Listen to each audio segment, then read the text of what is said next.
Welcome to my channel. ¡Lárgate de aquí, vieja! Esta casa ahora es mía. Esas fueron las condolencias que mi nuera me dedicó apenas 72 horas después de que mi hijo diera su último aliento. Ni una lágrima, ni una pizca de compasión. Ahí estaba ella, del brazo de su amante, arrojando sin piedad mi vieja y destartalada maleta en medio de un aguacero torrencial. Creía, satisfecha, que había logrado deshacerse de su vieja suegra para siempre. Pensó que me derrumbaría en la acera, muriendo lentamente de humillación, hambre y frío. Pero yo simplemente me levanté con calma. Ella no tenía idea de que a quien acababa de echar no era una anciana inútil, sino la guardiana de un secreto mortal por el que mi hijo había sacrificado su vida para proteger. Mi nombre es Consuelo. Temblando bajo el alero de la iglesia, mirando la puerta de roble que acababan de cerrarme en las narices, todavía no podía asimilar la crueldad del corazón humano. Hacía solo unos minutos, sigo sentado, paralizado, en el viejo sillón, donde todavía flota el olor a cera y lirios del velorio de ayer, espeso y sofocante como si quisiera aplastarme el pecho. El rosario en mis manos no había dado ni una vuelta completa cuando, de repente, ¡pum!, la puerta principal de roble fue pateada y se abrió de golpe. El viento frío entró con fuerza, trayendo gotas de lluvia que fueron a dar directo al retrato de Mateo, que descansaba sobre la repisa. Pero lo que me heló la espalda no fue la tormenta, sino la energía amenazante que se desprendía de las 3 sombras paradas en el umbral. Al frente iba Valeria. Mi nuera no tenía ni una pizca del luto de una viuda reciente. En vez de negro, llevaba un vestido ajustado color vino tinto, con una abertura altísima y provocadora. Sus labios pintados de rojo oscuro se curvaron en una sonrisa ladeada, burlona, que desentonaba completamente con el aire de duelo que cubría la casa. Pero lo que de verdad daba miedo eran los 2 hombres desconocidos que la acompañaban. Uno era enorme, con músculos marcados y tatuajes que le recorrían el cuello y los brazos, con una actitud desafiante y agresiva. El otro era todo lo contrario. Vestía un traje gris impecable, cargaba un maletín negro brillante, y su cara inexpresiva detrás de unas gafas doradas le daba un aire de falso intelectual, aunque sus ojos eran fríos, como los de una serpiente venenosa. Antes de que pudiera entender lo que estaba pasando con esta invasión tan violenta, Valeria ya estaba en medio de la sala. Con su mano de uñas rojas, se aferró al brazo del tipo tatuado. Levantó la barbilla con descaro hacia mí y dijo: «Sorprendida, mamá». Apoyó la cabeza en el hombro del hombre y su voz chillona llenó el aire, destrozando la última pizca de respeto que quedaba en la casa. «Te presento a Gustavo, mi nuevo novio». Me zumbaban los oídos, sentía el pecho apretado como si me lo estrujaran. ¿Nuevo novio? Su marido no llevaba ni un día enterrado. La tierra en la tumba de mi hijo ni siquiera había echado raíces, y ella ya traía al amante a su casa. Sin darme tiempo para decir una sola palabra o desatar la furia que me hervía por dentro, Valeria soltó al tipo y señaló directamente al hombre del traje gris que seguía parado como estatua. «Y este es el abogado Rojas. Vino a darte una noticia muy importante». Rojas dio un paso al frente, y el sonido de sus zapatos de cuero retumbó en el suelo de madera seca. No saludó, no se anduvo con rodeos. Se inclinó, acercando su rostro al mío. Sus ojos brillaban con furia. «Lárgate de aquí, vieja». Dicho esto, se volvió y le ordenó a su fornido amante: «Gustavo, ayúdala a empacar». Gustavo sonrió con los dientes, una sonrisa espeluznante. Se abalanzó, me apartó bruscamente a un lado, haciéndome caer en el sofá. Fue directamente a mi habitación. El sonido de los registros, los cajones siendo arrancados, la ropa arrugada y arrojada, todo resonaba haciendo que mi corazón se encogiera con cada sonido. Menos de 2 minutos después, salió, con mi vieja maleta en una mano y un montón de ropa restante en la otra, que metió descuidadamente adentro. Arrojó la maleta al suelo con un pum justo delante de mí. «Vámonos, vieja, no me hagas usar la fuerza». Corrí a abrazar la pata de la mesa, gritando desesperada: «No, no me voy. Esta es mi casa, ayúdenme, Dios mío». Pero parecía que Dios no estaba allí. Solo había 3 demonios encarnados. Gustavo no dijo mucho. Me agarró por el cuello de la camisa, levantándome como a un gato asmático. Me arrastró hacia la puerta. Mis talones se deslizaron por el suelo de baldosas, creando un chirrido agudo. Intenté aferrarme al marco de la puerta, pero la fuerza de una viuda no podía competir con la de ese matón corpulento. Me arrojó a mí y a la maleta al porche. Empezó a llover. Las frías gotas de lluvia me golpeaban directamente en la cara, me dolían y me ardían. Levanté la vista. Valeria estaba allí, de pie, con los brazos cruzados, mirándome con una expresión de triunfo absoluto. Me miraba como si fuera un montón de basura que acababa de ser arrojada de la casa. La puerta de roble se cerró de golpe justo en mis narices. El sonido del cerrojo resonó, definitivo y cruel. Me senté bajo la lluvia. El agua de la lluvia se mezclaba con las lágrimas saladas que corrían por mi boca. Dentro de esa casa, que una vez fue mi hogar, ahora resonaban las risas y las felicitaciones de los buitres que estaban devorando el cadáver de mi hijo. Esta noche, la Ciudad de México está helada hasta los huesos. Me senté acurrucada bajo el alero de la antigua iglesia de San José, después de que mis piernas se cansaran de tanto caminar. Mi vieja maleta yacía a mi lado, empapada. Las campanas del campanario dieron las 12, pesadas y lúgubres. Frente a mí, la estatua de piedra de la Virgen María permanecía allí, con sus ojos compasivos mirando a su oveja descarriada. Apoyé la cabeza en el muro de piedra y cerré los ojos. En este frío glacial, los recuerdos son lo único que emerge con claridad, afilados como un cuchillo. Mi nombre es Consuelo, una viuda normal que pasó toda su vida vendiendo tortillas de maíz y lavando ropa para criar a su único hijo, Mateo. Mateo era mi orgullo, un joven empresario, respetable y devoto. Todavía recuerdo como si fuera ayer el día que Mateo se casó con Valeria. Fue la boda más grande del barrio. Al ver a mi hijo radiante junto a su hermosa y astuta esposa, pensé que era la madre más feliz del mundo. Por amor a mi hijo, queriendo que tuviera capital para expandir su negocio y lucirse con la familia de su esposa, tomé la peor decisión de mi vida. Puse la casa, el sudor y las lágrimas de mi esposo y yo a nombre de Mateo. Confío en ti, le dije cuando le entregué los papeles, y Mateo me abrazó, jurando cuidarme hasta el final de mis días. Al principio, la pareja me acogió en su casa. La vida era tan pacífica como un sueño.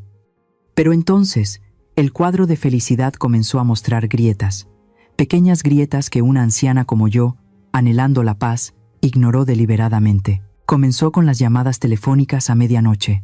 Mi habitación estaba en la planta baja, cerca del baño compartido. A altas horas de la noche, a menudo oía el arrastrar de las pantuflas de Valeria bajando.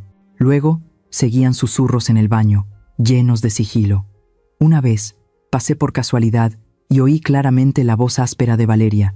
«Ya sé, no presiones, ya casi está». Cuando llamé a la puerta para preguntar, la conversación se detuvo abruptamente. Valeria salió, con el rostro un poco pálido pero todavía sonriendo profusamente. Me dolía el estómago, así que llamé al médico para una consulta, mamá. Asentí, creyéndole de inmediato. No me imaginaba que esas eran las primeras señales de traición. Luego vino el incidente en el estudio. Ese día Mateo no estaba. Iba a entrar a la habitación de mi hijo a limpiar cuando vi la puerta entreabierta. Adentro, Valeria estaba sentada en la silla de mi esposo. Sostenía una pluma estilográfica, garabateando algo en papeles de borrador, con una expresión de intensa concentración. «¿Valeria?», dije. Se sobresaltó como un ladrón atrapado en el acto. Rápidamente, arrugó el papel en el que estaba escribiendo y se lo guardó apresuradamente en el bolsillo. «Mamá, ¿por qué entraste sin tocar?», me reprochó, con la voz quebrada. «¿Qué haces que te pones tan tensa?». Valeria se levantó, se alisó el vestido y recuperó la compostura muy rápidamente. «Ah, estoy practicando mi firma. Mi firma es muy fea. Quiero practicarla para ser más profesional y ayudar a Mateo a firmar los papeles de la empresa». La razón sonaba plausible, pero después de que se fue, mientras limpiaba y sacaba la basura, recogí el papel arrugado de la papelera. Mi corazón dio un vuelco. En el papel no estaba el nombre de Valeria. Era el nombre de Mateo, Mateo García. Decenas de firmas idénticas. Pero lo que me dio escalofríos fue la letra. La firma de mi hijo era fluida y decidida, pero estas firmas, la tinta temblaba de forma anormal. Las conexiones estaban rotas, repasadas una y otra vez, como si hubieran sido trazadas por una mano que intentaba copiar torpemente. Parecía un cadáver sin alma, Tenía la intención de guardar ese papel para preguntarle a Mateo, pero la debilidad de la vejez y el miedo a dañar la armonía familiar me hicieron dudar. Me engañé a mí misma, pensando que mi nuera solo estaba practicando escribir el nombre de su esposo por diversión. Tiré el papel a la basura, y con él, la oportunidad de salvar a mi familia. Después de ese día, el ambiente en la casa cambió por completo. Mateo se veía cada vez más demacrado. Tenía ojeras oscuras y a menudo se sentaba en el porche, fumando distraídamente. A altas horas de la noche, oía fuertes discusiones provenientes de su habitación. Oía a Mateo golpear la mesa con fuerza. No creas que no lo sé. Explícame las finanzas de la empresa. Y la respuesta de Valeria, aguda y desafiante. No me acuses falsamente. Hago todo por esta casa. Quería intervenir, pero luego me detenía. Porque a la mañana siguiente, cuando salía a la cocina, los dos representaban una escena de felicidad tan perfecta que era espeluznante. Valeria reía mientras freía huevos. Mateo leía el periódico. Actuaban tan bien que pensé que había soñado la noche anterior. Estamos bien, mamá. Son solo asuntos de trabajo, dijo Mateo cuando vio mi preocupación. Miré a mi hijo, con el corazón dolorido. Sabía que estaba sufriendo, pero elegí permanecer en silencio. Ahora, sentada bajo el frío alero de la iglesia, uniendo todas las piezas, me doy cuenta de lo estúpida que he sido. El sigilo de Valeria, la firma temblorosa y falsa, la demacración de Mateo y su ira reprimida, todo eran presagios de la tragedia de hoy. Y entonces, mis recuerdos me llevan a 3 días antes del accidente de Mateo. Era un miércoles por la noche, inusualmente tranquilo. Valeria dijo que no estaría en casa, que tenía que visitar a su madre enferma en las afueras de la ciudad. La gran casa nos quedó solo a mi hijo y a mí. Preparé pozole, el plato favorito de Mateo desde su infancia. El aroma del maíz cocido a fuego lento llenaba la pequeña cocina, mezclado con el olor a orégano seco, creando una falsa sensación de calidez en medio del ambiente frío que envolvía a nuestra familia. Mateo se sentó frente a mí. Comía muy despacio, levantando la cuchara de sopa y volviéndola a bajar. Su rostro estaba demacrado, con una barba incipiente como alguien que no ha dormido en días. Bajo la tenue luz amarilla del comedor, vi claramente la inquietud que bailaba en sus ojos. De repente, Mateo soltó la cuchara. Extendió la mano sobre la mesa y apretó mi mano arrugada. Su mano estaba helada y temblaba. Mamá, su voz era ronca, como el susurro de alguien acorralado. ¿Qué pasa, hijo? ¿No está buena la sopa?, le pregunté preocupada. Mateo negó con la cabeza, apretando mi mano aún más fuerte, como si temiera que me fuera a escapar. Mamá, escúchame. Acabo de transferir 20 millones de pesos a una cuenta de ahorros secreta a tu nombre. La contraseña es tu fecha de nacimiento. Me quedé atónita. Casi se me cae la servilleta. 20 millones de pesos. Eso era una fortuna. Todo el efectivo que Mateo había ahorrado a lo largo de los años. ¿Qué estás haciendo, Mateo?, exclamé, con el corazón latiéndome con fuerza. ¿Por qué me transfieres tanto dinero? ¿Hay algún problema con la empresa? Miró a su alrededor como si temiera que alguien nos escuchara, aunque solo estábamos los dos en casa. Luego bajó la voz tanto como pudo, enfatizando cada palabra. Es solo para estar a salvo, mamá. Guárdalo. Considéralo tu fondo de jubilación. Y recuerda bien lo que te digo. No le digas absolutamente nada a Valeria sobre este dinero. Pase lo que pase, no se lo digas. ¿Por qué? ¿Me están ocultando algo?, insistí. El miedo comenzaba a apoderarse de mí. Mateo evitó mi mirada. Bajó la vista hacia el tazón de sopa ya fría. Sospecho que hay problemas con los libros de la empresa. Me temo que me congelen los activos, así que te lo transferí temporalmente. No te preocupes demasiado, solo mantén el secreto. Esa noche, Mateo me abrazó durante mucho tiempo antes de irse a dormir. Fue un abrazo tan fuerte que me dejó sin aliento, un abrazo que presagiaba una despedida final. Y entonces, el destino golpeó exactamente 3 días después. La mala noticia llegó en una tarde de sol abrasador. El teléfono sonó, rompiendo el silencio de la casa. Al otro lado de la línea, la voz fría y profesional de un policía. ¿Es usted Consuelo García? Lamentamos informarle. El coche de su hijo, Mateo García, ha sufrido un accidente en La Rumorosa. Los frenos fallaron en una pendiente. El impacto fue demasiado fuerte. Murió en el acto. El mundo se me vino abajo. El teléfono se me cayó de las manos y se hizo añicos en el suelo de baldosas. Mis oídos zumbaban. Ya no oía nada más que el sonido de mi propio corazón rompiéndose en 1000 pedazos. En la comisaría estaba como loca. Grité, lloré, me abalancé sobre el oficial de servicio, agarrándolo por la camisa. No fue un accidente. Mi hijo no pudo haber muerto así. Era un conductor cuidadoso. Llevó el coche a revisión hace 3 días. El policía, corpulento y con un bigote espeso, me miró con una mezcla de lástima e indiferencia. Me entregó el informe del lugar de los hechos. Cálmese, señora. Hemos revisado el coche. El sistema de frenos era demasiado viejo. Es normal que el cable del freno se rompiera. La Rumorosa es conocida como la carretera de la muerte. Cada año hay decenas de accidentes. No, deben investigar, grité, recordando los 20 millones de pesos y la expresión de miedo de Mateo esa noche. Mi hijo sabía que estaba en peligro. Me transfirió todo su dinero para huir de alguien. Alguien debió haberlo dañado. Deben revisar el coche de nuevo, pero mi desesperación solo fue recibida con sacudidas de cabeza de fastidio. El policía me dio una palmadita en el hombro, con un tono como si estuviera consolando a un niño. Señora, está sufriendo demasiado y está pensando cosas raras. ¿Quién querría hacerle daño a su hijo? Es un accidente de tráfico claro como el día. Vaya a casa y ocúpese de los arreglos funerarios. No me creyeron. Nadie le cree a una anciana que ha perdido la cabeza por la muerte de su hijo. La ley necesita pruebas, y yo solo tenía un presentimiento. Me fui a casa, abatida, con las cenizas de mi hijo en mis brazos y el corazón helado. Y ahora, sentada bajo el alero de la iglesia en medio de este aguacero, después de que Valeria me echara de casa, las piezas sueltas del rompecabezas de repente encajan para formar una imagen de la horrible verdad. ¿Por qué Valeria trajo a su amante y a un abogado justo después del funeral?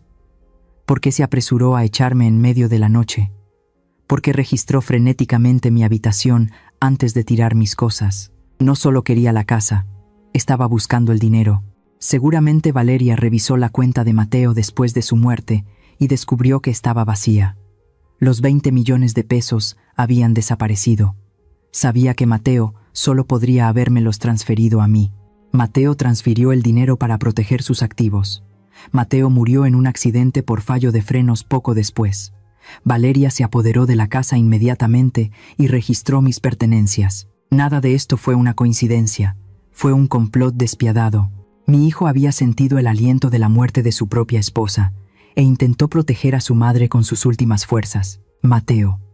Levanté la cara al cielo, dejando que la lluvia se mezclara con mis lágrimas para lavar mi debilidad.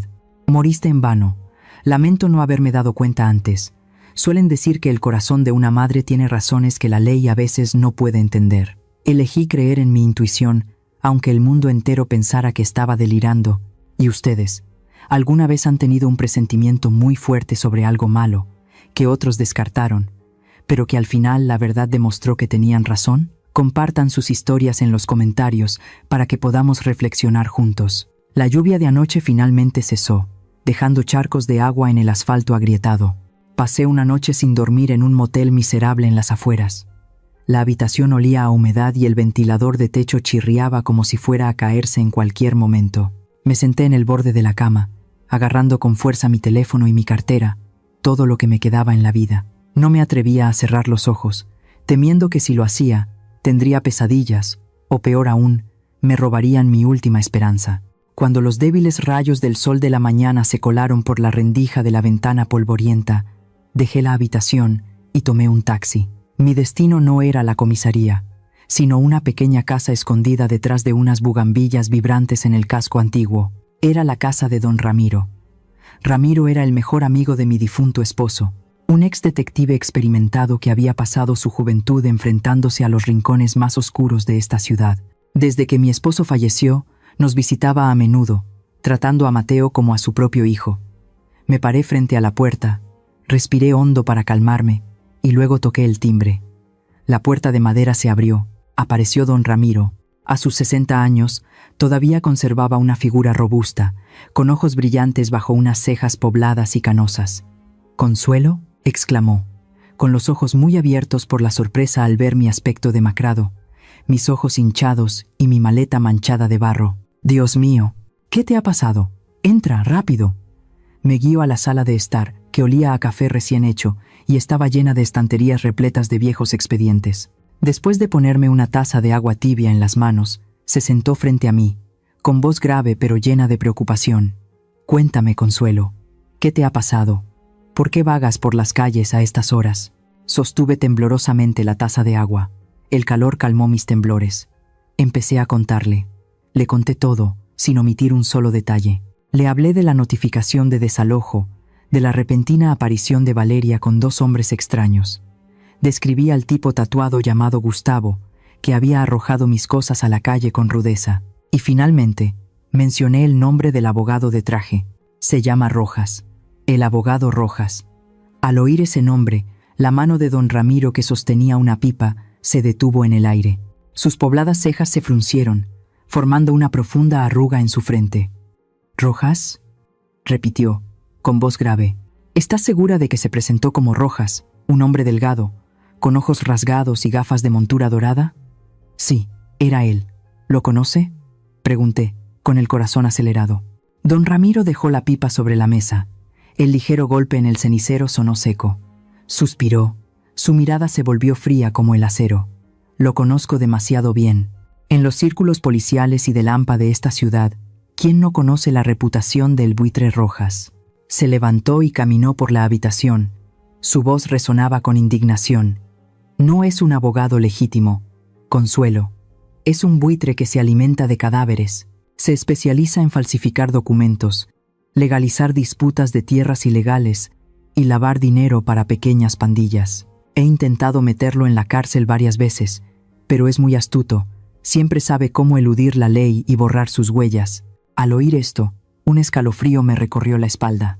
Así que era cierto. Mi instinto tenía razón. Ese papel de transferencia era falso. Ramiro, le agarré la mano con fuerza, con la voz ahogada pero firme. Si es un estafador, entonces el papel de transferencia de la casa que presentó debe ser falso. Mateo nunca lo firmó. Ya había visto esa firma temblorosa antes.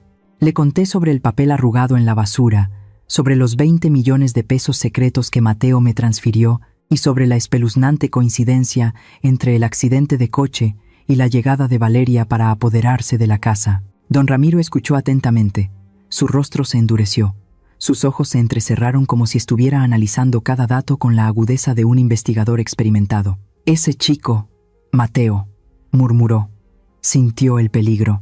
Transfirió el dinero para protegerte, y esa podría ser la razón por la que actuaron. Se volvió para mirarme directamente a los ojos, con voz seria. «Consuelo, ¿te das cuenta de la gravedad de esto? Si tu teoría es correcta, no se trata solo de un fraude para apoderarse de una propiedad. Es un asesinato meticulosamente planeado». Las 2 palabras asesinato planeado resonaron en la silenciosa habitación, haciéndome temblar. Pero extrañamente, ya no sentía el miedo de anoche.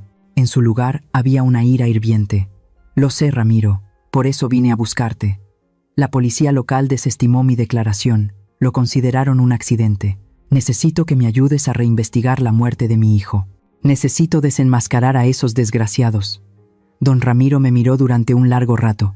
En sus ojos, vi la compasión transformarse gradualmente en admiración. Asintió con decisión. «De acuerdo, le debía la vida a tu esposo hace años. Ahora es el momento de pagar mi deuda con tu familia. Te ayudaré». Fue a un armario, sacó una llave de coche y un viejo cuaderno. «Pero Consuelo, debes recordar esto. Nuestros oponentes no son simples. Por un lado está Rojas, que conoce la ley y es infinitamente astuto. Por otro lado está Gustavo, por tu descripción, definitivamente está involucrado con el AMPA o algo peor. Y tu nuera, ella es la serpiente más peligrosa porque conoce bien a tu familia». Se acercó a mí y bajó la voz. «Debemos actuar con extrema cautela. No debes dejarles saber que sospechas o que tienes ayuda. Con gente como Rojas, si se entera de que estamos desenterrando el caso, no dudará en usar cualquier medio para silenciarnos». Asentí, apretando los puños. «Ya no tengo nada que perder, Ramiro. Perdí mi casa, Perdí a mi hijo. Ahora solo me queda esta vieja vida. Si tengo que cambiar mi vida para que paguen por sus crímenes, estoy dispuesta. No digas eso, me tranquilizó Ramiro, dándome una palmada en el hombro. No moriremos, lo sacaremos a la luz. Primero, necesitamos pruebas concretas, no especulaciones. Sirvió más café en la taza. El vapor se elevaba. Hoy iremos al taller donde Mateo llevó su coche a revisión por última vez. Quiero saber exactamente cómo fallaron esos frenos y quién los tocó. Un coche no pierde los frenos justo después de una revisión, a menos que haya habido una intervención humana. Miré al viejo amigo de mi esposo. Mi corazón se llenó de una gratitud infinita.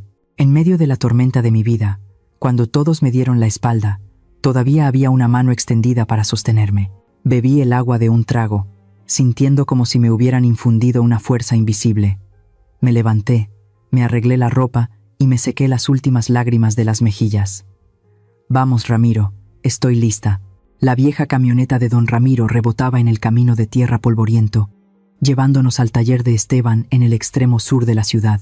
El olor a aceite de motor quemado y el sonido metálico de los golpes resonaban por todas partes, un ambiente ruidoso que, sin embargo, me hizo sentir más alerta que nunca. Esteban, el dueño del taller, era un hombre de mediana edad y corpulento, con un mono de trabajo manchado de grasa. Al oír que Mateo había muerto por un fallo en los frenos, se le cayó la llave inglesa de la mano al suelo de hormigón. El sonido metálico y seco nos sobresaltó a todos. Esteban palideció y tartamudeó. No, imposible. Señora Consuelo, tiene que creerme. Llevo 20 años en este oficio. El coche del joven Mateo lo revisé con sumo cuidado. El sistema de frenos, las pastillas, el líquido, todo estaba perfecto cuando salió de aquí. Lo juro por Dios. Ramiro le puso una mano en el hombro a Esteban para tranquilizarlo. Cálmate, Esteban. No hemos venido a acusarte. Solo queremos saber si alguien más tuvo acceso a ese coche. Esteban se secó el sudor de la frente con un trapo andrajoso, tratando de recordar. De repente, sus ojos se iluminaron. Sí, hubo alguien.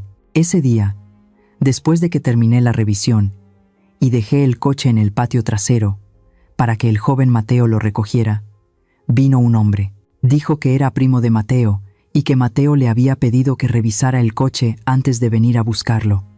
Mi corazón latió con fuerza. ¿Mateo no tenía primos en esta ciudad?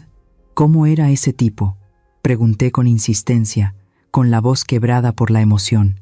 Era alto, de piel morena, con aspecto bastante rudo. Ah, y tenía muchos tatuajes en el brazo. Estuvo jugueteando debajo del coche unos 15 minutos y se fue justo antes de que llegara Mateo.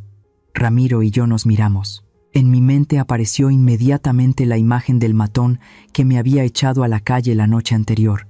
Esteban, ¿tienes cámaras de seguridad en el patio trasero?, preguntó Ramiro rápidamente.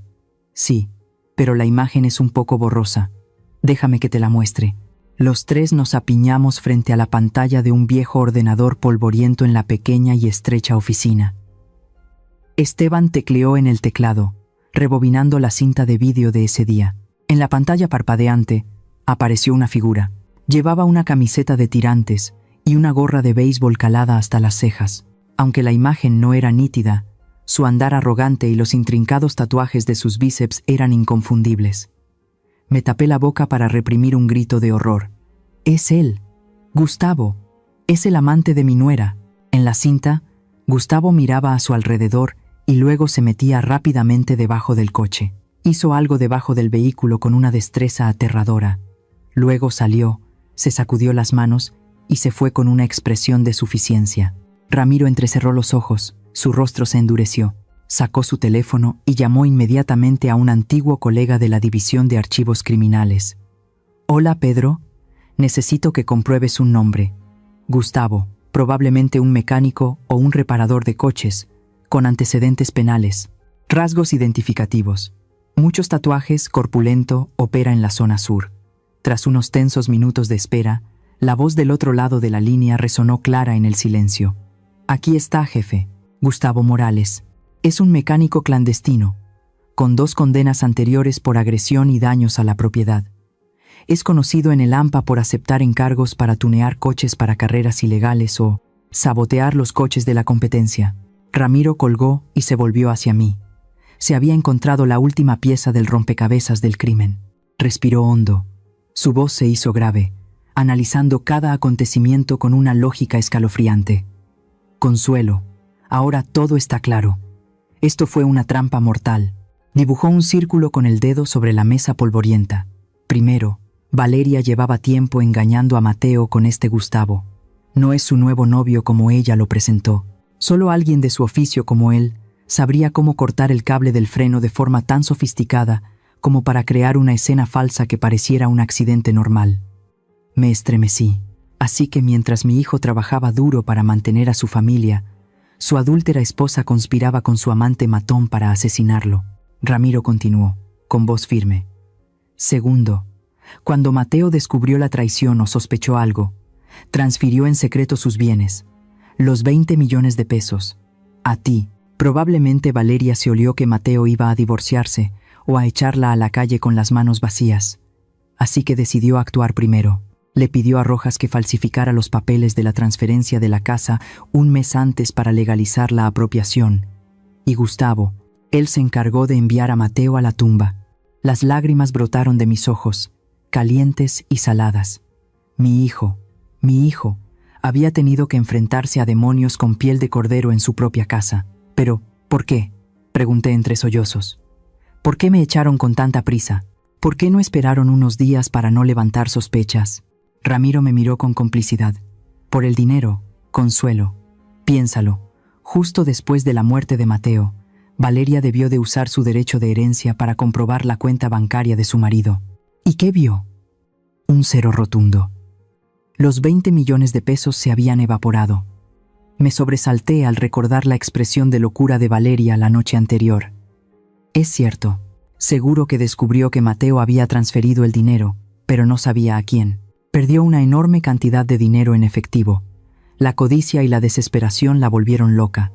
Necesitaba el dinero inmediatamente para pagar deudas o repartirlo con sus cómplices. Por eso, tuvo que apoderarse de la casa inmediatamente para venderla o hipotecarla y recuperar algo. Su prisa, su brutalidad y su crueldad de anoche no fueron una coincidencia.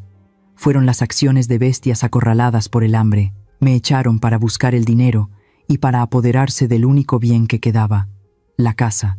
Miré la pantalla negra del ordenador, donde acababa de ver a Gustavo meterse debajo del coche de mi hijo. La ira que sentía en mi interior estalló, quemando todo el miedo y la debilidad. Malditos, golpeé la mesa. Mataron a mi hijo por dinero, y ahora quieren robarme mi último refugio. Tenemos la prueba más importante, dijo Ramiro, sacando el USB del ordenador de Esteban. Esta cinta demuestra que Gustavo manipuló el coche, y con sus antecedentes, la policía no podrá ignorarlo. Se volvió hacia Esteban.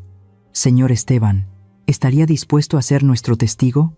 ¿A testificar que el coche estaba en perfectas condiciones hasta que apareció ese tipo? Esteban asintió repetidamente, con la cara roja de ira, al saber que su reputación profesional había sido mancillada por un asesino. Estoy dispuesto. Testificaré en el juicio. No podemos dejar que esos desgraciados se salgan con la suya. Salimos del taller cuando el sol estaba en su punto más alto. El calor abrasador de México parecía querer quemarlo todo, pero no podía igualar el fuego que ardía en mi corazón. Así que la máscara de dulzura de Valeria había caído, revelando una verdad tan cruel y escalofriante en mi propia casa.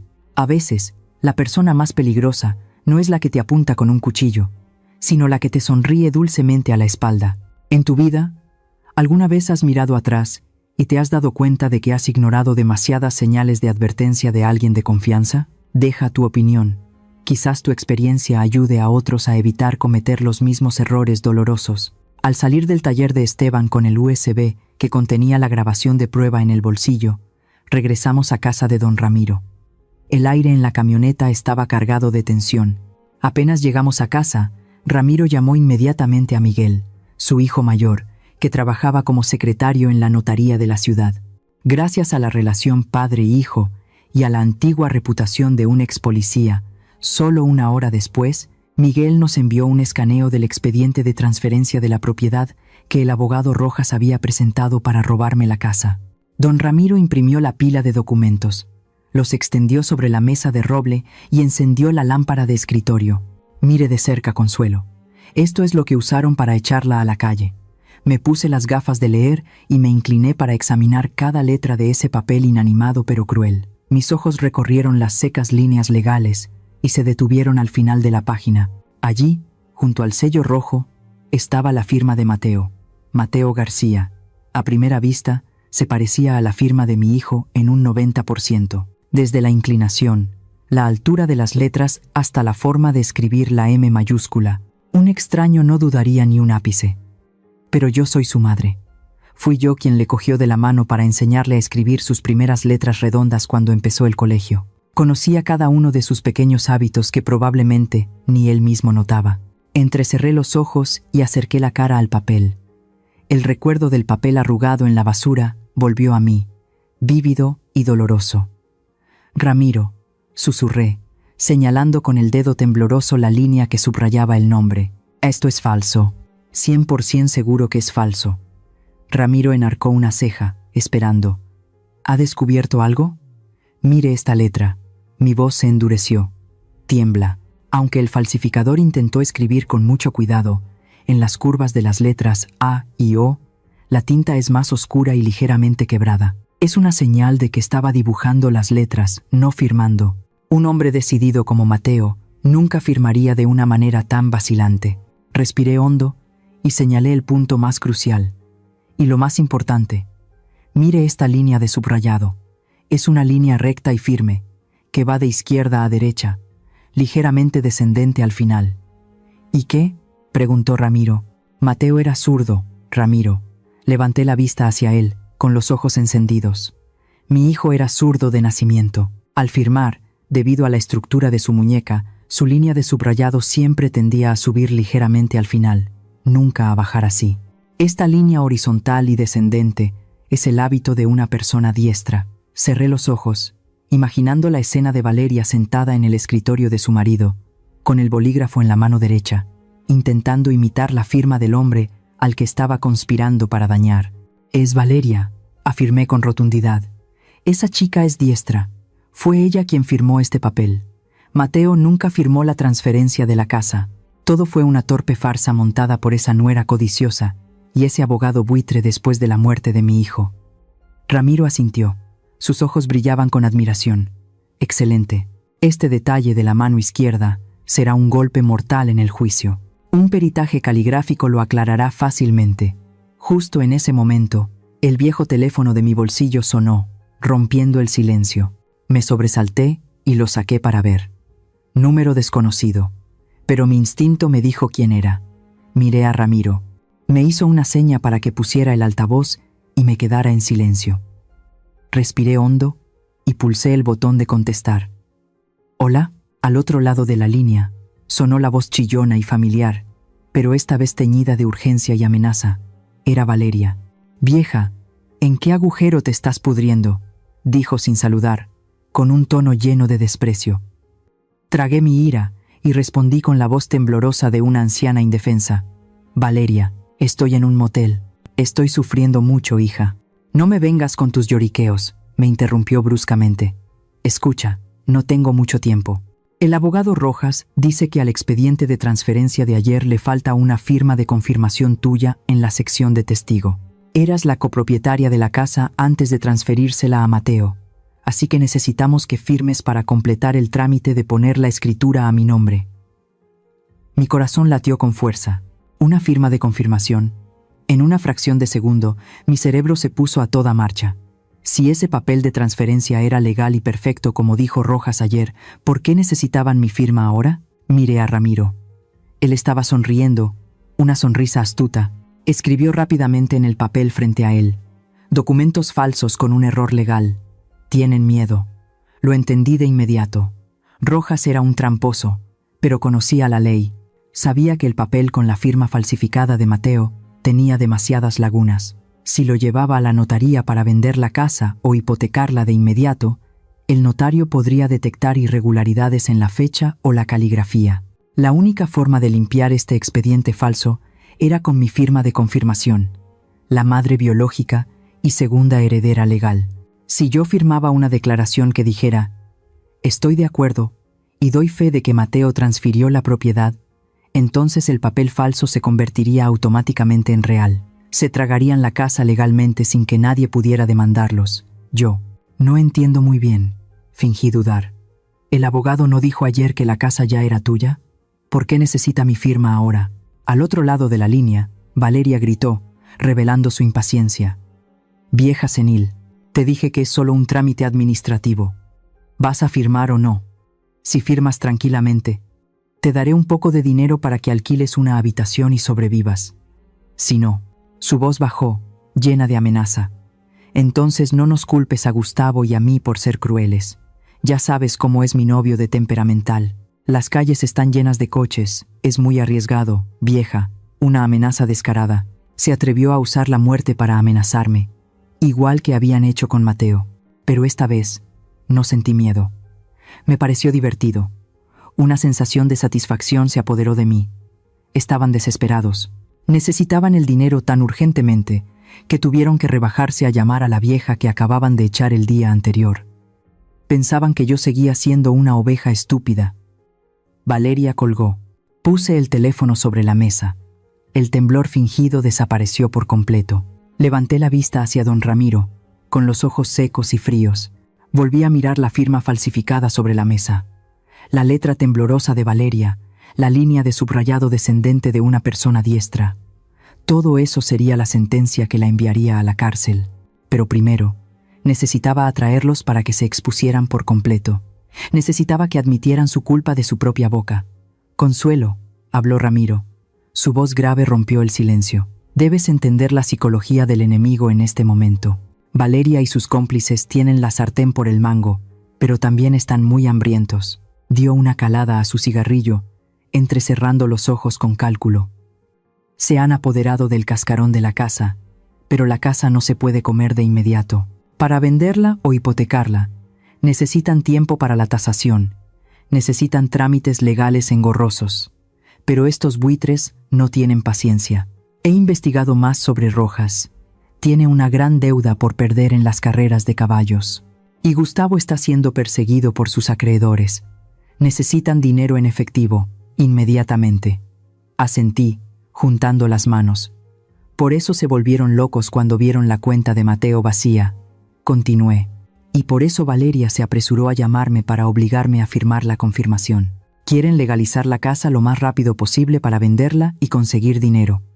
Exactamente, sonrió Ramiro, una sonrisa fría. Y ese es su talón de Aquiles. La codicia los cegará. Ahora, les lanzaremos un cebo que no podrán resistir.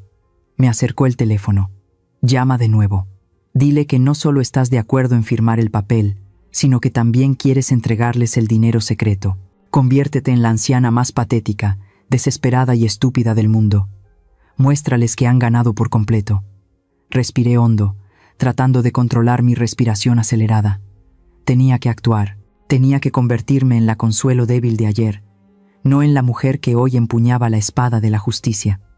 Mi dedo tembloroso marcó el número. Cada tono largo sonaba como un martillo golpeando mi pecho. «Hola», sonó la voz de Valeria, brusca e impaciente. Tragué saliva y forcé mi voz para que sonara temblorosa, quebrada por el miedo. «Valeria, soy yo. Lo he pensado bien, hija». «¿Qué pasa ahora?», espetó ella. «¿No se suponía que venías mañana por la mañana? No me digas que has cambiado de opinión. Si te atreves a jugar conmigo...»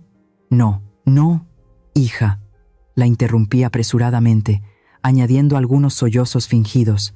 «Soy vieja, y ahora en la calle no sé a dónde ir. Tengo mucho miedo. Quiero volver a casa. Firmaré lo que quieras. Solo déjame tener un lugar donde quedarme». Hubo un breve silencio al otro lado de la línea. Probablemente estaba evaluando si estaba diciendo la verdad o no. Sabía que tenía que dar el golpe de gracia. Además, Mateo me dejó algo de dinero. Bajé la voz, susurrando, como si estuviera confesando un terrible pecado. Inmediatamente, oí la respiración emocionada de Valeria. ¿Dinero? ¿Qué dinero? ¿Cuánto? Su voz cambió por completo, aguda y ansiosa. Él me transfirió 20 millones de pesos antes de morir, dije, haciendo que mi voz sonara deliberadamente ingenua. No sé qué hacer con tanto dinero.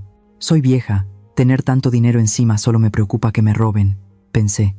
Si les doy el dinero para que hagan negocios, ¿me querrán y me dejarán quedarme en la pequeña habitación de atrás de la cocina? El pez había picado el anzuelo, y había picado muy hondo. La actitud de Valeria cambió 180 grados. De un tono chillón y hostil, pasó a uno tan dulce que me dio náuseas.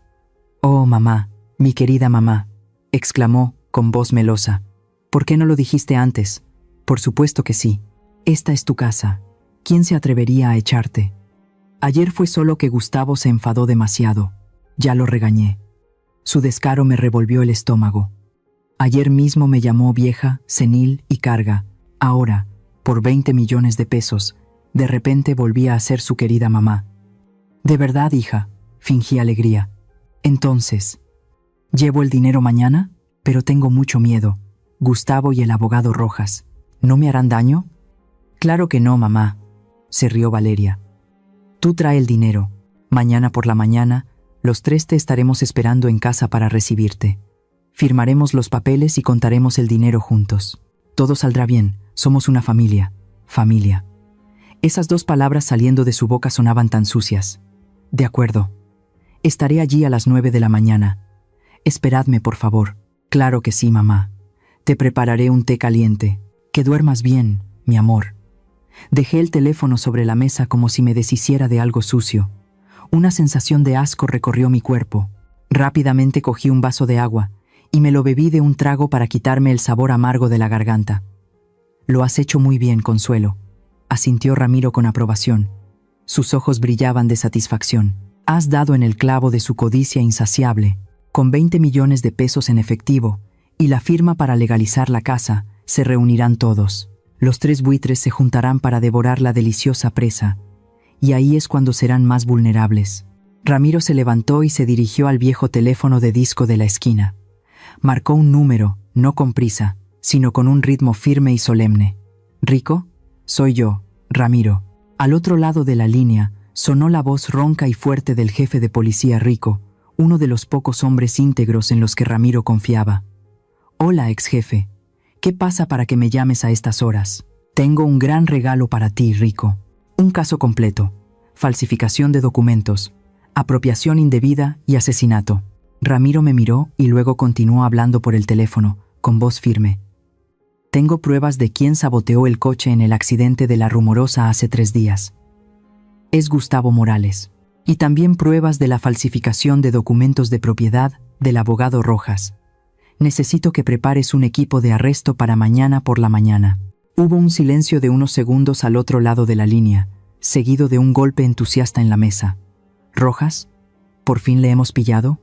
Gustavo Morales está en mi radar por carreras ilegales». «De acuerdo, Ramiro. ¿Cómo quieres proceder?» «A las 9 de la mañana, en la casa de la señora Consuelo García. Se reunirán allí para realizar la última transacción ilegal. Quiero que tus hombres se aposten alrededor, pero que no entren de inmediato. Necesitamos pillarlos infraganti mientras coaccionan a la víctima y reciben el dinero. Le pondré a la señora Consuelo un dispositivo de escucha y una cámara». «Entendido. Yo mismo dirigiré la operación. No dejes que le pase nada, Ramiro. No te preocupes. Es más valiente de lo que todos pensamos». Ramiro colgó. Se volvió y puso sobre la mesa un collar con un colgante de piedra negra. «Esta es una cámara oculta, Consuelo. Transmitirá imágenes en directo a Rico y a mí desde fuera. Póntela». Cogí el collar, sintiendo su peso. No era solo un dispositivo tecnológico, eran los ojos de la justicia. «Ramiro», pregunté, con la voz quebrada, «¿crees que Mateo nos está viendo?» Ramiro miró por la ventana, donde la luz de la luna intentaba atravesar las densas nubes. «Él siempre ha estado ahí, Consuelo. Fue él quien dejó esos 20 millones. Él te preparó el arma. Mañana solo tienes que apretar el gatillo». Esa noche me tumbé en el sofá de Ramiro, con los ojos abiertos mirando al techo. Me imaginé la escena de mañana. Tendría que entrar sola en la guarida del león, enfrentarme a los 3 criminales que mataron a mi hijo. Gustavo con sus puños brutales, Rojas con sus intrigas astutas, y Valeria, la serpiente venenosa con cara de ángel. ¿Miedo? Claro que sí. Mi corazón todavía latía deprisa al pensar en estar encerrada en una habitación con ellos. Un pequeño error y podría perder la vida antes de que la policía pudiera entrar. Pero ese miedo era demasiado pequeño en comparación con el dolor de perder a mi hijo y el odio que ardía en mi alma. Estaba dispuesta a apostar mi vida en este juego. Si te pusieras en mi lugar en esta situación tan precaria, ¿elegirías enfrentarte directamente al riesgo o buscarías una opción más segura? Me encantaría escuchar cómo lo manejarías en los comentarios de abajo. Ahora, acompáñame al final. A las 9 en punto de la mañana, me encontraba frente a la puerta de mi casa familiar, pero me sentía tan extraña como si estuviera a las puertas del infierno. El sol de la mañana iluminaba las vibrantes bugambillas del porche, pero no disipaba el frío que me recorría la espalda. Me llevé la mano a la piedra negra de mi collar. La cámara oculta que me había dado don Ramiro estaba funcionando. En algún lugar muy cercano, Ramiro y el jefe de policía Rico escuchaban cada una de mis respiraciones. «Mateo, vigílame», susurré, respirando hondo con valentía, y luego abrí la puerta de madera. La puerta no estaba cerrada con llave. Me estaban esperando. Al entrar en el salón, el fuerte perfume de Valeria me golpeó la nariz, ahogando el olor a humedad de los últimos días de lluvia. La escena que tenía ante mí era como un juicio, donde yo era la acusada y los 3 criminales eran los jueces. Valeria estaba sentada en el sillón del centro, con las piernas cruzadas y una expresión de triunfo indisimulada. El abogado Rojas estaba sentado a su lado, con la mesa llena de papeles y bolígrafos. Y Gustavo, el amante tatuado, estaba apoyado en el mueble bar, jugando con una navaja de muelle cuya hoja brillaba con el acero. Al verme entrar, Valeria se levantó. En lugar de la expresión hostil de ayer, me dedicó una sonrisa radiante, tan dulce que era falsa. «Oh, mamá, ya has llegado». Me preocupaba que no encontraras el camino de vuelta. Corrió hacia mí, intentando cogerme la mano. Me estremecí ligeramente, reprimiendo mi repulsión para no apartarle la mano. Estaba interpretando el papel de una anciana débil, que amaba la vida, temía a la muerte y estaba confundida por el dinero. No podía cometer ningún error. «Hola, hija», respondí, con la voz temblorosa, bajando la cabeza para ocultar mi mirada fría. «Ya estoy aquí. El dinero. ¿Dónde está el dinero?» Di una palmadita en el viejo bolso que sostenía con fuerza contra mi pecho. Era la señal de que el tesoro de 20 millones de pesos estaba dentro. Los ojos de los 3 brillaron como los de un animal que ve a su presa. Gustavo se enderezó inmediatamente, guardó la navaja en el bolsillo y miró fijamente el bolso con ojos codiciosos. Rojas se ajustó las gafas. Su voz era tan suave como la mantequilla. «Tranquila, señora Consuelo. Las cuentas claras y el chocolate espeso. Antes de hablar de la reunión familiar, por favor, complete los trámites legales». Señaló el papel que había sobre la mesa de centro. Era el documento de confirmación de la transferencia que había preparado. Solo necesita su firma aquí, confirmando que está de acuerdo, y da fe de que el señor Mateo transfirió la casa a la señorita Valeria, y todo estará listo. Después, puede darle los 20 millones de pesos a la señorita Valeria para que los administre y mudarse a la habitación de atrás de la cocina. Así de simple. Me arrastré lentamente hacia la mesa. Gustavo se movió silenciosamente detrás de mí. Se paró bloqueando la salida, con los brazos cruzados. El sonido del cerrojo resonó detrás de mí. Mi vía de escape estaba cortada.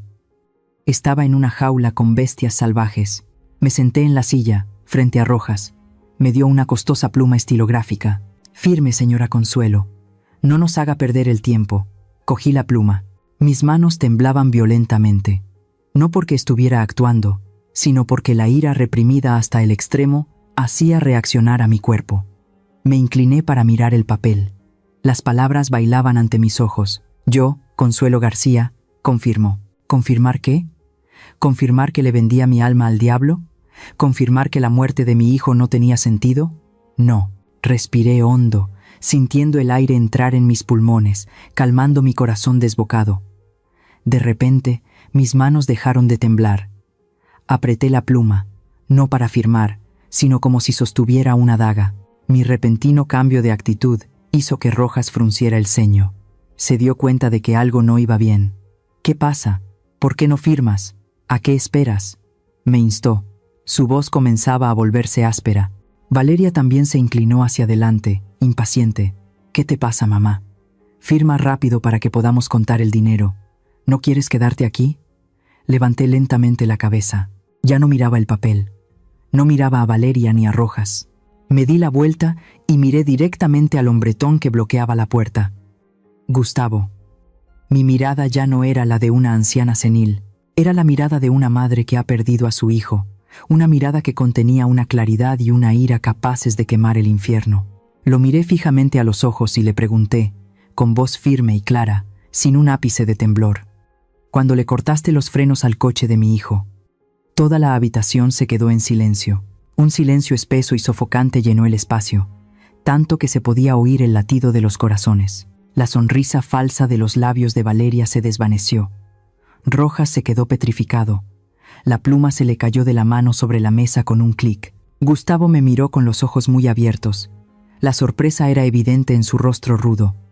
No esperaba que una anciana de pueblo pudiera hacer una pregunta tan letal. Sin darles tiempo a reaccionar, me levanté de un salto y tiré la pluma al suelo. Señalé con el dedo a los 3 que estaban sentados allí y declaré solemnemente: no crean que no sé lo que han hecho. Son unos asesinos. Gustavo, fuiste tú quien se metió debajo del coche de Mateo en el taller de Esteban. Las cámaras de seguridad lo grabaron todo. Cortaste los frenos para matar a mi hijo. Me volví hacia Rojas, el abogado cuyo rostro se había puesto pálido como la cera. Y usted, Rojas, ese papel de transferencia es falso. Mi hijo era zurdo. Su firma siempre iba hacia arriba. La firma de ese papel es de alguien diestro. Es tuya, ¿verdad, Valeria? Miré fijamente a mi nuera. Su hermoso rostro estaba ahora contorsionado por el miedo y la ira. El espeso maquillaje no podía ocultar el temblor de sus músculos faciales. ¿Creen que después de matar a mi hijo y echarme todo se acabaría? ¿Creen que soy tan estúpida como para traerles el dinero? No hay ni un céntimo. Solo hay unas esposas esperándolos. Mi declaración fue como un jarro de agua fría para quienes soñaban con la riqueza. Esta vieja bruja, rugió Gustavo. Su naturaleza de matón afloró al verse acorralado. Su rostro se puso rojo, las venas de su cuello se hincharon. Se abalanzó, volcando la mesa de centro y haciendo volar los papeles. La vieja sabe demasiado. Lanzó un puño del tamaño de un martillo hacia mí. Retrocedí. Tropecé con la pata de una silla, pero me mantuve en pie, sin pestañear. Sabía que la cámara estaba grabando. Cada una de sus acciones violentas en ese momento era su propia sentencia de muerte. Valeria se levantó de un salto. El pánico la convirtió en una bestia frenética. Sabía que todo se había descubierto. No había dinero, no había casa robada, y encima la habían pillado por asesinato. En su desesperación y crueldad extrema, gritó una orden que me heló la sangre. Gustavo, acaba con ella, da igual. Le tomaremos las huellas dactilares después. Esas palabras resonaron en la habitación cerrada, crueles y definitivas. Quería matar a su suegra allí mismo, en ese mismo momento, para forzarla a poner sus huellas dactilares en los papeles. Su humanidad había sido completamente devorada por el demonio de la codicia. Gustavo obedeció, sacando la navaja de muelle de su bolsillo. La hoja salió con un clic, afilada y fría. De acuerdo, si quieres morir, te concederé tu deseo. Se acercó a mí paso a paso, acorralándome en una esquina. Rojas se quedó temblando en un rincón, sudando a mares pero sin intención de intervenir. Él también quería que yo muriera para silenciarme. Me acorralaron contra la pared fría. Detrás de mí estaba la vieja estantería de mi marido. No había escapatoria. La hoja de Gustavo estaba en mi garganta. Podía oler el hedor a tabaco y el aura asesina que emanaba de él. Pero no tenía miedo a morir. Levanté la cabeza, mirando directamente a los ojos del asesino, todavía agarrando el collar de la cámara. «Hazlo», lo desafié. «Mátame, pero nunca escaparás». El brazo de Gustavo que sostenía el cuchillo se alzó, preparándose para dar el golpe de gracia. Valeria estaba detrás, con los ojos muy abiertos, esperando el momento del derramamiento de sangre. En ese instante de vida o muerte, la puerta principal detrás de Gustavo fue derribada por una fuerza tremenda. El sonido de la madera rompiéndose resonó con fuerza. «¡Policía!». Todos quietos. El grito de don Ramiro y del jefe de policía Rico sonó como un trueno en un cielo despejado. Gustavo se sobresaltó y se dio la vuelta. Aprovechando ese momento, Usé toda la fuerza de una madre que defiende la justicia para su hijo. Lo empujé con fuerza en el pecho y corrí hacia la ventana. La policía de operaciones especiales irrumpió como una inundación. Los cañones negros de sus armas apuntaban directamente a los 3 criminales. «Suelten las armas. Al suelo, ahora mismo». El salón era un caos. Los papeles volaban por el aire como mariposas blancas en un funeral. Gustavo, con el instinto de un animal salvaje acorralado, no se rindió de inmediato. Rugió como un salvaje y se dio la vuelta, todavía con la navaja afilada en la mano. Intentó correr hacia la ventana lateral para escapar. «No intentes huir». Don Ramiro, aunque mayor, todavía conservaba la agilidad de un ex-detective y se lanzó para hacerle una zancadilla. Gustavo perdió el equilibrio y tropezó. Inmediatamente, 2 policías corpulentos se abalanzaron sobre él, inmovilizándolo en el frío suelo. «Suéltenme, malditos, suéltenme». Gustavo se retorcía como un toro salvaje. Agitaba los brazos y las piernas, maldiciendo con el lenguaje más soez de la calle. Pero la fuerza humana no puede competir con el brazo de la ley. El sonido metálico de las esposas resonó. El frío metal se cerró sobre sus muñecas, sujetándolas a la espalda. El matón violento, que segundos antes intentaba quitarme la vida, ahora yacía aplastado en el suelo, con la cara contra las baldosas, respirando con dificultad. La navaja de muelle voló lejos, yaciendo inofensiva bajo la mesa. Mientras tanto, en la esquina de la habitación, el abogado Rojas intentaba una huida cobarde. Aprovechando el caos, recogió apresuradamente una pila de archivos de la mesa y retrocedió sigilosamente hacia la puerta trasera, con la espalda encorvada como una cucaracha que busca una grieta para esconderse. Su rostro de falso intelectual estaba ahora exangüe. El sudor le empapaba el cuello de la camisa blanca. «¿A dónde va, señor abogado?». La voz burlona de Rico resonó justo detrás de él. Rojas se sobresaltó y dejó caer su maletín.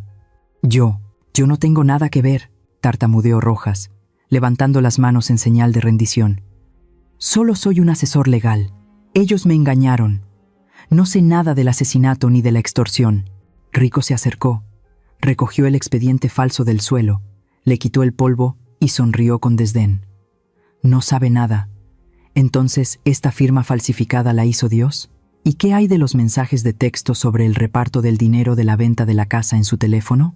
No se preocupe, le daremos tiempo de sobra para que se explique en la sala de interrogatorios. Por ahora, únase a su amigo». Las segundas esposas se cerraron sobre las muñecas de Rojas. Se derrumbó, sus piernas ya no lo sostenían. La arrogancia y la condescendencia del hombre de leyes habían desaparecido por completo, dejando solo el temblor de un criminal desenmascarado. Pero la más patética, la más dolorosa, era Valeria. Mi nuera estaba clavada en el sitio, junto al sillón donde acababa de sentarse como una reina. Vio a Gustavo inmovilizado en el suelo. Vio a Rojas esposado. Sus ojos se abrieron con pánico extremo. Cuando mi mirada fría y la de la policía se posaron en ella, Valeria rompió a llorar. No eran lágrimas de remordimiento, sino un grito agudo de negación cobarde. Se arrodilló a los pies de Rico, aferrándose a las perneras de su pantalón.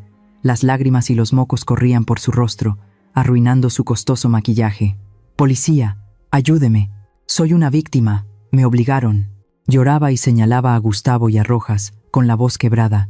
«Fueron ellos. Estos 2 hombres me obligaron. Gustavo es un gángster. Me amenazó con matarme si no le obedecía y me apoderaba de esta casa. Tenía mucho miedo. Soy solo una mujer débil. No me atreví a resistirme. No sé nada de la muerte de mi marido. Créanme». Gustavo, que yacía boca abajo en el suelo, oyó esas palabras y levantó la cabeza. Sus ojos brillaban de odio. Rugió. «¿Qué estás diciendo? Serpiente venenosa. Fuiste tú quien me sedujo. Fuiste tú quien me dio las llaves del coche de Mateo. Fuiste tú quien me ordenó que me deshiciera de esta vieja. ¿Y ahora te atreves a culparme a mí? Cállate, animal», le gritó Valeria, despojándose por completo de su falsa dulzura. «Tú eres el asesino. No intentes arrastrarme contigo. Cállense los 2», gritó también Rojas, intentando salvar un último ápice de dignidad. «Señorita Valeria, usted me contrató para falsificar los documentos por 500,000 pesos. Todavía tengo la grabación de la llamada. No intente negarlo». Los tres cómplices, que momentos antes se llamaban mi amor y socio de confianza, ahora se atacaban como una jauría de perros salvajes peleando por un hueso podrido. Exponían los crímenes de los demás, revelando los rincones más oscuros y sucios de su conspiración justo delante de mí. Me apoyé en la pared, observando la caótica escena con una mezcla de asco y amargura. ¿Estos? ¿Eran estos los que habían metido a mi hijo en un ataúd frío? ¿Eran tan cobardes y despreciables? Rico hizo una seña a sus subordinados. Una mujer policía se acercó y le sujetó fríamente los brazos a Valeria por la espalda. El tercer y último par de esposas resonó. El frío sonido del metal puso fin a la tragicomedia de la codicia y la traición. Rico se situó en el centro de la habitación y declaró solemnemente. Su voz retumbó como la campana del juicio de la justicia. Gustavo Morales, José Rojas y Valeria García quedan detenidos por los delitos de asesinato del ciudadano Mateo García, falsificación de documentos de una organización, estafa para la obtención de bienes y amenazas de muerte. Se volvió hacia mí, me quitó suavemente el collar con la cámara y lo levantó ante los tres criminales. Y no intenten negarlo. Cada una de sus acciones y palabras desde que entraron en esta casa, incluida la orden de asesinato de la señorita Valeria, ha sido grabada y transmitida en directo a la comisaría. Esta es una prueba irrefutable. Valeria miró el collar negro. Su rostro estaba exangüe. Comprendió que la puerta de su vida se había cerrado oficialmente. Se dio la vuelta lentamente y me miró. En sus ojos ya no había arrogancia ni agresividad, solo un profundo abismo de desesperación. «Mamá», susurró, con la voz quebrada.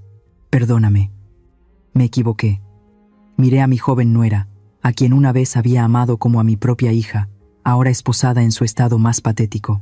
La ira que había ardido en mí durante días se calmó de repente, dejando paso a un vasto vacío. No sentía regocijo, no sentía alegría, solo sentía tristeza, una profunda tristeza por la codicia humana. Me acerqué lentamente a Valeria. No la abofeté ni la insulté, solo la miré directamente a los ojos y le dije, en voz baja pero con el peso de 1000 libras, «Valeria, puedo perdonarte por lo que me hiciste a mí, pero guarda esa disculpa para Mateo. Arrepiéntete ante el marido que te amó con todo su corazón y a quien asesinaste sin piedad. En cuanto a la ley no te perdonará». Me di la vuelta, sin querer mirar ni un segundo más. «Llévenselos», le dije a Rico. La policía se llevó a los tres criminales. Las sirenas resonaron, alterando la tranquilidad del vecindario. Los vecinos salieron a mirar, a señalar, a cotillear. Me quedé en silencio junto a la ventana, viendo cómo el coche de policía desaparecía tras la curva. La casa volvió a su silencio habitual. Los papeles falsos estaban esparcidos por el suelo como confeti después de un funeral. Todo había terminado. Me senté lentamente en el viejo sillón de mi marido, sintiendo un cansancio abrumador extenderse por mi cuerpo. Cerré los ojos. Una lágrima caliente rodó por mi mejilla. «¿Lo ves, Mateo?», susurré al vacío. «Lo he conseguido. Se ha hecho justicia. Los demonios han sido capturados. Pero qué victoria tan amarga. Había recuperado mi casa. Había recuperado la justicia. Pero nunca recuperaría a mi hijo». Afuera, las nubes oscuras se habían disipado. Un débil rayo de sol dorado atravesó las hojas, iluminando el suelo justo donde estaba sentada. Una extraña paz comenzó a invadir mi alma. La tormenta más grande de mi vida había pasado, dejando un rastro de destrucción, pero también abriendo un nuevo cielo para que yo comenzara a limpiar y a reconstruir mi vida. Han pasado 6 meses desde aquel fatídico día. Esta tarde, el sol dorado baña la Ciudad de México, tiñendo de un suave color ámbar los viejos muros encalados. Estoy sentada con don Ramiro en un pequeño café al borde de la carretera, donde una vibrante bugambilla roja se mece con el viento. El aire a nuestro alrededor bulle de cotilleos. La noticia de la sentencia final del caso de la viuda y los 20 millones de pesos acaba de publicarse en la primera plana de los periódicos de esta mañana. La dueña del café, una mujer corpulenta y amable, me sirve más té mientras susurra, sin ocultar su satisfacción. «Señora Consuelo, ¿lo ha oído? El tribunal acaba de dictar sentencia. Esa Valeria ha sido condenada a 25 años de prisión. El matón de Gustavo a 30 años por el cargo adicional de intento de asesinato con crueldad. Y el abogado corrupto de Rojas a 15 años y la inhabilitación permanente. Se lo merecen, esos desgraciados. Se siente satisfecha. Las miradas de algunos clientes del café se volvieron hacia mí. Esperaban una sonrisa de triunfo, una maldición, o al menos una muestra de satisfacción en el rostro de la mujer que una vez fue una víctima. Pero yo me limité a levantar en silencio mi taza de té de manzanilla, inhalando su suave aroma. Sonreí, una sonrisa tan ligera como la brisa. Gracias por la noticia. La ley es muy justa. Luego me volví hacia don Ramiro, que me miraba con calidez, y continué la conversación a medias. Ramiro, creo que deberíamos elegir pintura azul cielo para la nueva ala de aulas. Ese color ayudará a los niños a sentirse más tranquilos y esperanzados que el amarillo. Ramiro se rió y asintió con la cabeza. Estoy de acuerdo. El azul del cielo de la libertad, como usted diga. Para mí, en este momento, esos números de 25 o 30 años son solo cifras sin sentido. Valeria, Gustavo, Rojas, pertenecen al pasado, a un capítulo oscuro que ya he cerrado. El odio es como beber veneno y esperar que el otro muera. Hace mucho tiempo que me arranqué ese veneno del alma. Un mes después, en el pobre suburbio de Santa Fe, donde los niños todavía corren descalzos sobre el polvo rojo, se celebró una solemne ceremonia de inauguración. Se retiró la tela que cubría la placa de roble, revelando las palabras cuidadosamente talladas. Escuela Primaria Mateo. Así es. Utilicé todo el dinero que mi hijo me dejó, los 20 millones de pesos, más el dinero de la venta de la casa llena de dolorosos recuerdos, para construir esta escuela. Mucha gente me llamó loca. Decían que era vieja, que por qué no me quedaba con el dinero, y lo disfrutaba, que me comprara otra mansión junto al mar, y viviera el resto de mi vida. Pero no lo entendían. La vieja casa había sido mancillada por la codicia. No podía vivir entre esas 4 paredes frías con los recuerdos de la traición. La vendí. Me mudé a un pequeño apartamento, lo suficientemente grande para una cama, un altar y una estantería. Eso era suficiente. El dinero que Mateo había ganado. Yo quería que siguiera viviendo, que siguiera creciendo y convirtiéndose en conocimiento, en las sonrisas de los niños pobres, no que se quedara muerto en un banco o se convirtiera en ladrillos sin vida. De pie en el podio de honor, mirando los cientos de rostros inocentes que esperaban ansiosos entrar en sus nuevas aulas, mi pecho se llenó de una emoción indescriptible. No era el dolor de la pérdida, sino el renacimiento. Me ajusté el micrófono. Mi voz ya no temblaba como el día en que me echaron de casa, sino que era resonante, cálida y llena de fuerza. Estimados padres y queridos niños, esta escuela lleva el nombre de mi hijo, Mateo. Él ha dejado este mundo, pero su corazón sigue latiendo en cada ladrillo, en cada página del libro aquí. No quiero hablarles de dolor o de injusticia, solo quiero decirles que a veces la vida los tirará al barro, les arrebatará todo lo que más aprecian. Pero amigos míos, es de esas cenizas, si mantenemos nuestra fe y nuestra dignidad, donde crecerán los brotes más fuertes. Nunca se rindan al destino. Los aplausos resonaron como un trueno. Entre la multitud, vi a Ramiro de pie, levantando el pulgar, sus ojos brillaban. Esa tarde, cuando el crepúsculo púrpura descendió sobre el cementerio de la ciudad, fui a la tumba de Mateo. La tumba se encontraba humildemente bajo un yacarandá. Coloqué sobre ella una foto de la ceremonia de inauguración de esa mañana y un ramo de cempasúchil, la flor que guía las almas de los difuntos en nuestra cultura. El aroma acre y penetrante del cempasúchil se mezclaba con el olor a hierba quemada, creando una atmósfera de quietud y sacralidad. ¿Lo ves, Mateo?, susurré, acariciando la fría lápida. No me quedé con tu dinero, lo he convertido en miles de sueños para otros niños. Nunca serás olvidado. Estoy viviendo por los dos, de la manera más vibrante y significativa. La brisa de la tarde sopló, agitando los vibrantes pétalos naranjas. Me sentí ligera, sin resentimiento, sin arrepentimiento. Solo la profunda paz de alguien que ha atravesado una tormenta y ha encontrado un refugio en su alma. Me senté allí durante mucho tiempo, hasta que aparecieron las primeras estrellas en el cielo, y en ese silencio quiero enviarles a ustedes, que han seguido mi viaje lleno de lágrimas y sangre, mis últimas palabras de consejo, extraídas de mi propia vida tumultuosa. Queridos amigos, mi historia ha llegado a su fin, pero sus lecciones siguen siendo válidas para cualquiera de nosotros. A las madres, por favor, recuerden que amar a sus hijos es un instinto, pero amarse a sí mismas es sabiduría. Nunca entreguen todo su poder, sus bienes y su autonomía a nadie, ni siquiera a sus propios hijos. Antes de cerrar los ojos para siempre, guarden para sí mismas una vía de escape, un límite, un fondo de jubilación tanto material como espiritual. Una gran madre no es la que se exprime hasta la última gota de sangre, sino la que sabe vivir feliz para ser un apoyo sólido para sus hijos y nietos. Y a los hijos, a los que son los pilares de la familia como mi pobre Mateo, por favor, sean sensatos. Equilibrar la familia extensa y el hogar nuclear es un arte, pero nunca permitan que su cónyuge pisotee a sus padres. No se queden callados cuando vean señales de advertencia. No ignoren las pequeñas grietas en la relación. La debilidad y la confianza ciega a veces se pagan con la vida. Y sobre todo, la mayor lección es sobre la codicia y la naturaleza humana. La codicia es como el agua de mar. Cuanto más bebes, más sed tienes. Puede convertir a una nuera dulce en una asesina, a un abogado en un criminal y a una familia feliz en un infierno. Nuestro mayor enemigo a veces no es la persona que sostiene un cuchillo frente a nosotros, sino nuestra propia ingenuidad ante el mal que se esconde detrás de las sonrisas dulces. Si estás o vas a entrar en una relación, mira con atención, no los regalos que te dan, sino cómo tratan a los que son más débiles que ellos, cómo reaccionan cuando están en apuros y cómo hablan de los demás. Soy Consuelo.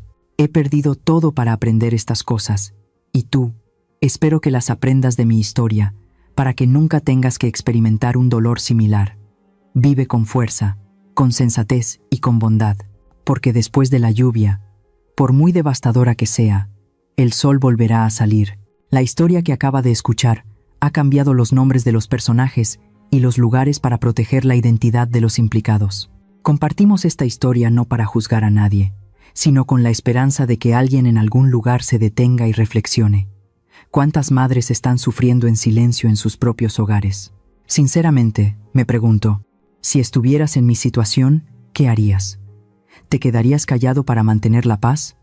¿O alzarías la voz y lucharías por recuperar tu voz? Me encantaría escuchar tus pensamientos sobre esta historia en mi canal, o cualquier sugerencia que pueda ayudarnos a mejorar nuestro contenido. Dios siempre bendice a los valientes, y realmente creo que el coraje nos llevará a días mejores. Ahora mismo, dejaré las 2 historias más populares del canal en la pantalla final. Creo que te sorprenderán. Gracias por quedarte conmigo hasta este momento. Si esta historia te ha llegado al corazón, dale a me gusta, suscríbete al canal y activa la campana de notificaciones para no perderte lo que está por venir.